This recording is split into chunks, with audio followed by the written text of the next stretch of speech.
El hueso maxilar tiene dos caras y cuatro bordes.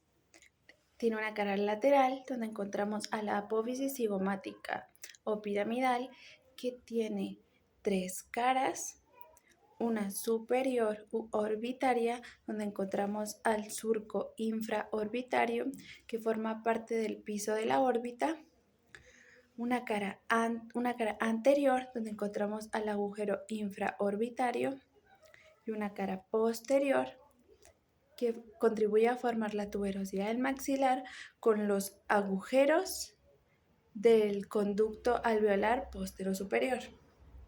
Tiene una base que es adherente, tiene tres bordes, uno anterior, uno posterior y uno inferior, y tiene un vértice que articula con la cara medial del cigomático del ángulo inferior y anterior.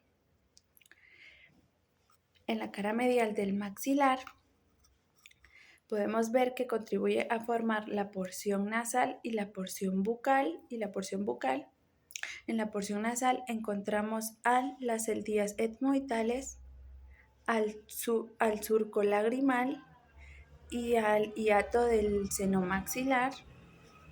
En la cara medial del maxilar también encontramos a la apófisis palatina o lámina horizontal que tiene dos caras y tres bordes. Tiene una cara superior que forma parte del piso de la cavidad nasal donde encontramos a la cresta nasal, a la espina nasal anterior y al agujero nasopalatino. En la cara inferior, que forma parte del techo de la cavidad bucal, donde encontramos al canal incisivo, vemos que tiene tres bordes, un borde medial que articula con el borde medial de la lámina horizontal contralateral, un borde lateral que es adherente y un borde posterior que articula con el borde anterior de la lámina horizontal del palatino. Vemos que el hueso maxilar tiene cuatro bordes, uno superior, donde encontramos a la apófisis frontal o ascendente, que tiene una cara lateral y una cara medial. En la cara lateral encontramos a la cresta lagrimal anterior, que tiene una cara anterior y una cara posterior, que forma parte de la pared medial de la órbita. En la cara medial de la apófisis frontal encontramos a la cresta etmoidal que articula con el cornete medio del etmoides. También encontramos a la cresta del cornete que articula con la parte anterior del cornete nasal inferior.